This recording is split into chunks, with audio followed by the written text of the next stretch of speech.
Good morning, dear students. Today we will do lesson 8, food and its digestion.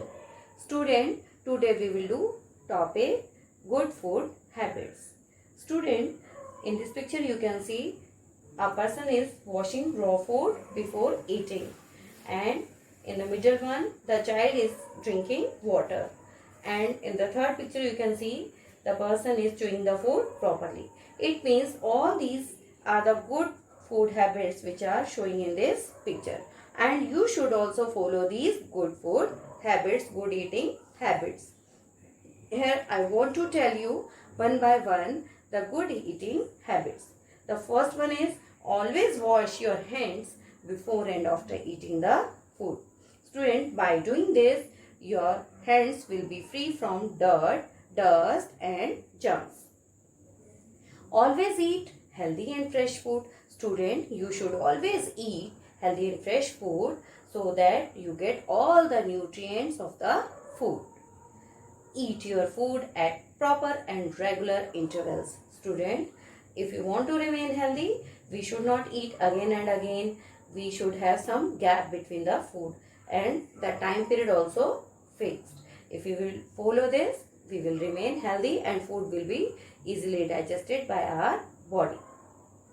We should eat our food slowly and chew the food properly. Student, we should chew the food properly so that it is easily digested by our stomach, and there is no burden on our stomach to digest the food. Do not talk or laugh while eating. Student, we should not do talking or laughing while eating, because it can prove to be dangerous to us, as when we are eating we talk or laugh, the food particle that may choke our windpipe and we cannot breathe, and sometimes it proves to be very dangerous because the person may become breathless and his life become in danger. Rinse your mouth after eating the food. Student, we should rinse our mouth after eating the food properly so that the food particles, they do not stuck in between our teeth, and we may get rid of these food particles from our mouth. So after eating the food we should rinse our mouth. So these are the certain good eating habits, good food habits that I have told you. So we should follow these to remain healthy. After this, we will discuss another topic, preservation of food. Student, do you know, if we keep the raw or cooked food item outside for a longer time, then the germs they start growing in it and our food get spoiled. So if we will eat such type of food, we may fall sick. Food poisoning can be caused. So such food items can be protected by preserving them, and after preserving we can prevent them from spoilage. So by preserving the food we can use them for later on for longer time. So first of all I want to tell you what is this preservation. Student, preservation is the process in which we treat the food in such a way that preserves its value, its nutritive value for a longer time and prevent it from the spoilage. Student, for preservation we have different methods. By these methods we can preserve cooked food and uncooked food for later use. So there are certain methods. Here I want to tell you about the different methods of preservation. So first method is boiling. Student, this method preserve the food by killing germs for a short period of time.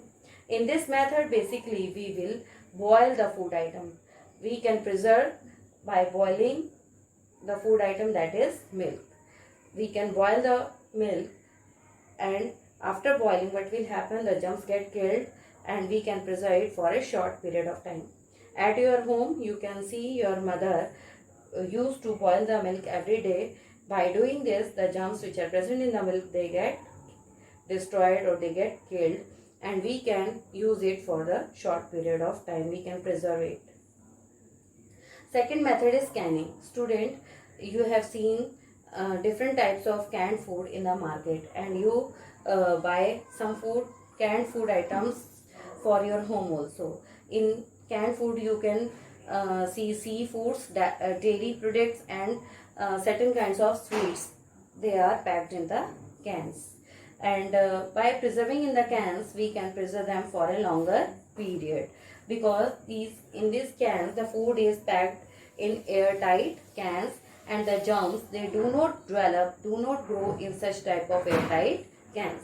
So such type of canned food we can use for longer time, for long days.